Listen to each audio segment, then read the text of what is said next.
Hello and welcome to English Town. My name is Louise and I will be helping you with this lesson. Today we are making predictions, students. It's quite an interesting lesson that we have, and I hope that we all can have fun and learn something valuable. Students, I would like to do an audio check before I continue the introduction. So do raise your hand if your microphone is working properly. Go ahead, students. Great. Thank you very much, Sahar. And Natalia, can you hear me, Natalia? Please raise your hand. Excellent. So all the microphones are working. Students, these lessons have been constructed around class participation and discussion. So it is very important for you as learners to discuss and participate as much as you can. There are no wrong answers, students. There are also no stupid questions or dumb questions. I am here for your assistance, so please do raise your hand if there's something you do not understand. Students, discussion and conversation is the best way you can practice your English, because this is how we become more fluent students, by conversation.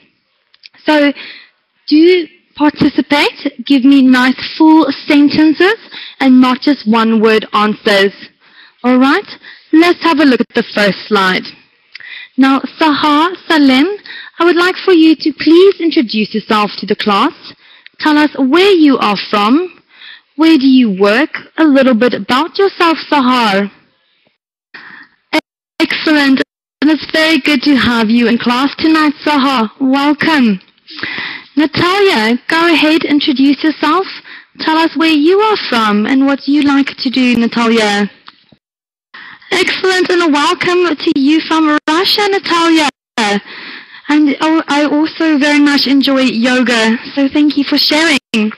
Now, students, the first question. Do you think these children's futures will be good? If we look at the two pictures, there are two very different scenarios being portrayed here.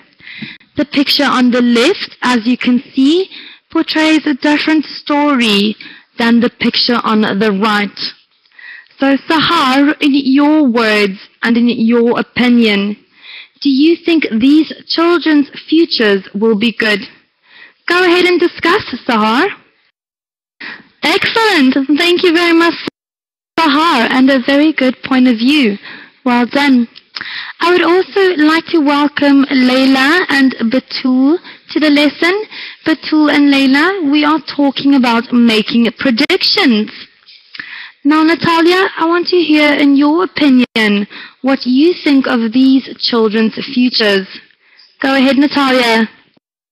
Thank you very much, Natalia. An excellent answer also from you. Well done. Layla, please introduce yourself to the class and I will tell us where you are from. All right, Layla has left us, unfortunately. And now, Batul, I would like to hear from you, Batul. Please introduce yourself to the class. Tell us where you are from and what do you think about these two pictures and the future it portrays from the children. Go ahead, Batul. Excellent, Batul. Also a very interesting point of view. And yes, students, I'm going to teach you a very interesting word now. This word I want to teach you is juxtaposed. The word juxtaposed means when something has been put in a direct comparison and in a contrast of something else. So, juxtaposed. You can have a look at the spelling in the chat box. This means, for example, the picture on the left about the boy who is sitting on the street among some garbage and rubble. This boy has been portrayed as a street child, someone who is very poor and probably doesn't have a lot of prospects in terms of an education and his future. Unfortunately, this is some of the sad realities of several different countries in the world. And then the second picture is of a girl playing in a sandpit with the assistance of an adult. It portrays someone who grew up in a more functioning work and family environment and probably has a lot of more prospects in terms of their education and the future. So excellent answers from all of you students. Batul, go ahead, you've raised your hand. Alright, I would also like to welcome William to the lesson. William, today we are talking about making predictions. William, please introduce yourself to the class. Tell us where you are from and what you think of these children's futures. Will they be good, William? Alright, let's have a look at the next question. Do you know these words? Now, students, this is a very basic vocabulary exercise. There are certain words that are going to appear on the screen. I want to know from you if you are familiar with them and if you understand them. If you don't understand these words, raise your hand and I will explain it to you. The first word is an accountant, a taxi driver, a homemaker, and a pilot. Now, do raise your hand if you want me to explain one of these to you. Otherwise, I'm going to move to the next following question.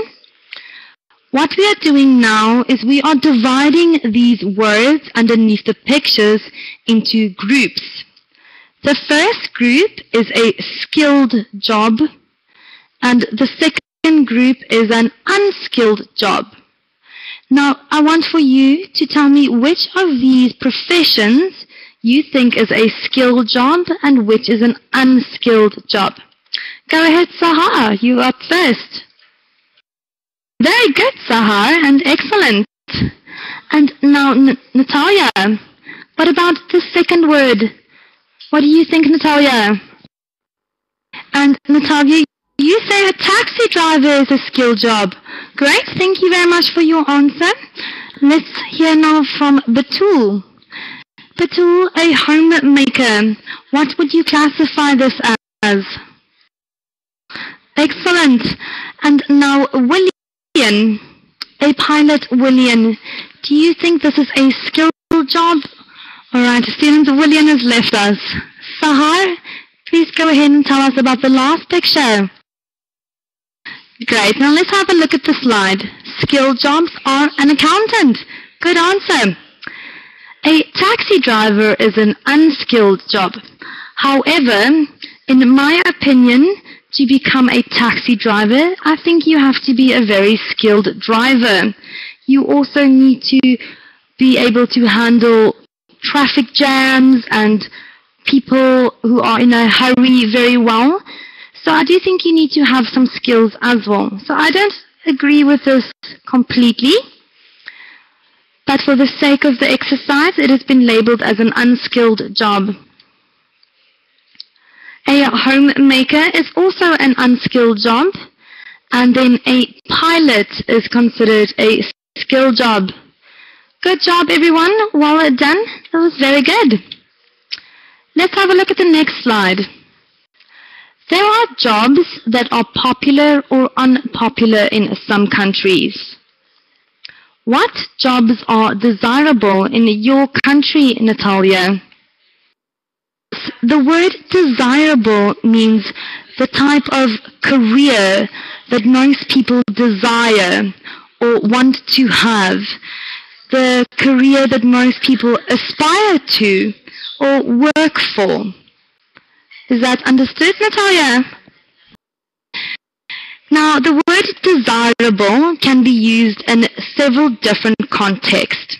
You can say that a man desires a woman and the woman is desirable.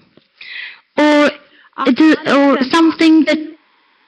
Oh, that's great. Natalia, and you mentioned a lot of careers and jobs in the financial sector. So, Natalia, it's from what I can understand in the financial sector at the moment, jobs are very desirable. Great, well done. And Batul, what jobs are desirable in your country, Batul? Thank you, Batul, and a good answer from you as well. Engineers, accountants, very good, and architects. Yes, I know for example, Dubai, which I know is not part of Saudi Arabia, but Dubai is well known over the world for its amazing architecture. And a lot of the architecture that is in Dubai have been showcased, for example, at the university that I went to. And examples of some of the buildings there have also been taught and shown to some of the architect students. So good answer, well done. And yes, certainly relevant.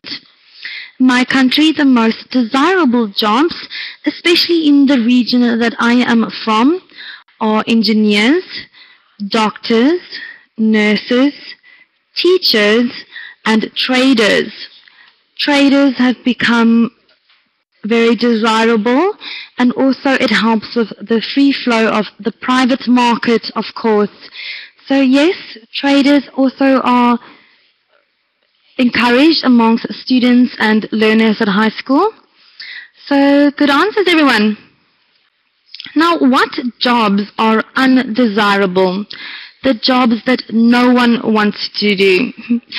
Let's hear from you, Sahar. Go ahead, Sahar. Good answer, Sahar. And yes, you mentioned a mechanic. Now, very interesting that you mentioned a mechanic, Sahar, because becoming a mechanic and learning the skills of the automotive trade is actually a very desirable profession in the region that I live, because a lot of big car manufacturers come from these areas where I live. So in your country, for example, it is not that desirable, but in mine it is. Other jobs that are undesirable, Natalia, would you like to mention a few? Natalia, and you said cleaning jobs are very undesirable. Thank you, Natalia. And yes, you made quite a clear contrast there between the two professions. Like you mentioned, a cleaner, and these are jobs that don't usually require skills or in fact achievements or qualifications usually, and that lawyers and accountants, and normally if you want to become a lawyer or an accountant, you do need some tertiary education. Students, the word tertiary means higher end. So for example, any college, business school, or university is considered tertiary education. Sahar, you have raised your hand. Go ahead, Sahar. Good answer, Sahar. And yes, it's pronounced plumbers. Plumbers. The B is a silent B. So repeat after me. Plumbers. Yes, I've written it out for you in the text box. How we pronounce this word is without the B. So we say plumbers. Although the word is spelled plumbers. Do you see the difference, students? Alright, and now Batul. What jobs can you think of are also undesirable? Any more things that you can think of? Yes, I do agree with you, Sahar. Truck drivers, also not a very desirable job. They drive very long distances. Taxi drivers especially. I would not want to become a taxi driver. Especially in my country where a lot of people do make use of private transport. They do, however, rely on taxi drivers when they are going out for dinner or going out dancing. The laws of drinking and driving in my country are very, very, very strict, and you can't get caught at all doing that. So a lot of people rely on taxi drivers, and I can just imagine the type of people a taxi driver sometimes must deal with, fetching people 4 o'clock in the morning, 5 o'clock in the morning. So yes, a taxi driver, a truck driver, anyone working in the service industry for that matter. The service industry we refer to as waiters and waitresses, cleaners, taxi drivers, security officers, all these people who deliver services for other people, I don't think are very desirable. So excellent answers, everyone. Well done. Now let's have a look at the next slide. When we predict something, we say what we think will happen. What do you think these children will be when they grow up? So students, this is quite a fun exercise and we're going to do a lot of predicting. Batul, if you look at the first picture and you look at the little boy, what do you think he will be when he grows up, Batul? Good job, Batul. And yes, he will be an architect. Batul, please repeat after me. Architect. Architect, Batul. Alright, now Sahar, if you look at the second picture, Sahar, what do you think this girl will be when she grows up? Good answer, Sahar. And yes, she will either be a veterinary doctor or she will own a pet shop and have many pets. Good answer. Natalia, would you like to answer picture number 3 and picture number 4, Natalia? Go ahead. Good answer, Natalia. And yes, the little boy, he might become a scientist or he might be working in a lab.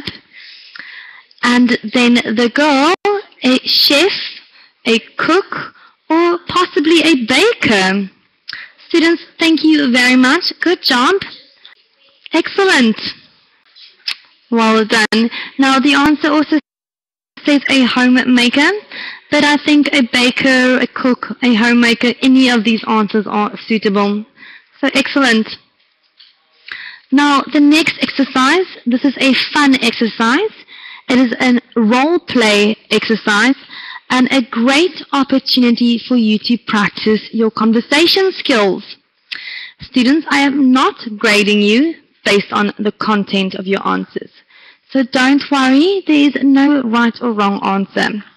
I am, however, grading you on your pronunciation, your use of vocabulary, and your sentence structure. So give me nice full sentenced answers and not short yes or no, maybe answers in your discussion. I will not be guiding you through this exercise. You will be interacting with each other. Now there is 3 students in the class, so we will be alternating roles so that everyone will get a chance. Let's read. You are parents of a newborn baby. Predict your baby's future. Student A, you are one parent. Tell student B what job your child will have. Student B, you are the other parent. Discuss with student A what you think your child will do as an adult.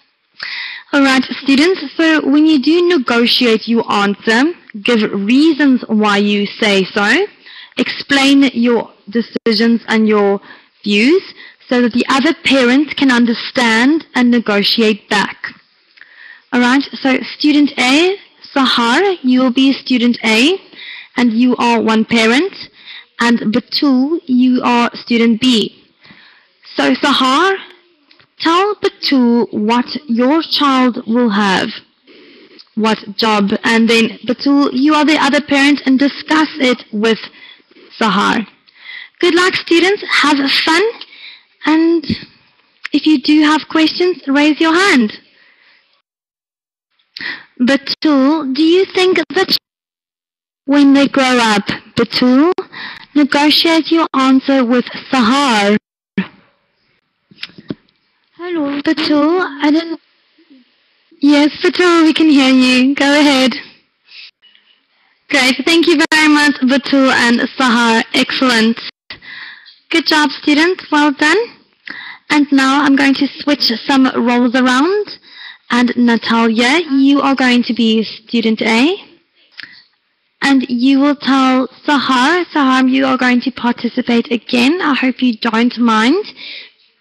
And you will now be student B, Sahar. So Natalia, you are the parent, and you must tell Sahar what job you think your child will have. Go ahead, students.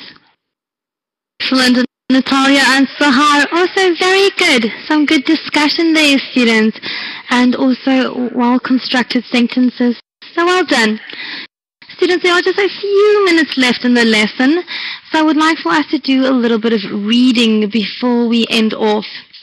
The reading is also very useful because it is some study English tips I have for you. Tips that can help you learn English faster and more accurately. Students, they are very simple English tips, but they are also very useful. And all the students that have applied them in their learning English has told me that they've made great progress. So do keep it in mind. Copy and paste them to one of your office documents. They are there for you and you can use them. So let's quickly have a look. Batul, I would like for you to please read study tip number 1 and study tip number 2. Batul, it is written in red. Go ahead, Batul. Natalia, will you read study tip number 1, 2 and 3, Natalia?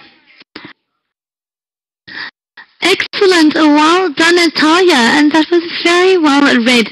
Natalia, you have a great pronunciation and you are also very fluent. So good job. Natalia, I would like for you to quickly repeat one word that you struggle to pronounce. This word is pronounced accuracy. Accuracy, Natalia. Accuracy. Accuracy. Good job, and that is the correct pronunciation. Well done. And now, Sahar, please go ahead and read study tip number 4, 5, and 6. Sahar, go ahead. Sahar, and not at all. The word, for example, effort, you pronounced correctly, even though you were struggling, but you corrected yourself and pronounced it right. So good job. Sahar, the only two words I want to quickly repeat with you is the word quickest. Quickest, learners. Quickest, Sahar. Go ahead and repeat, Sahar. Yes? Good. Very good. And then the second word, let's have a look at the word investments. Investments. The word investment is, if I explain it to you in terms of the stock market, if you buy shares in a company, you now have invested in that company. You can also invest in a good pair of jeans that cost a lot of money but will last you a long time. Or if you are buying a computer, you decide to buy the best computer because you know it's an investment. Sahar, does that make sense to you? Yes, the word investment, it simply can be understood. It's something that will be a lot of value to you.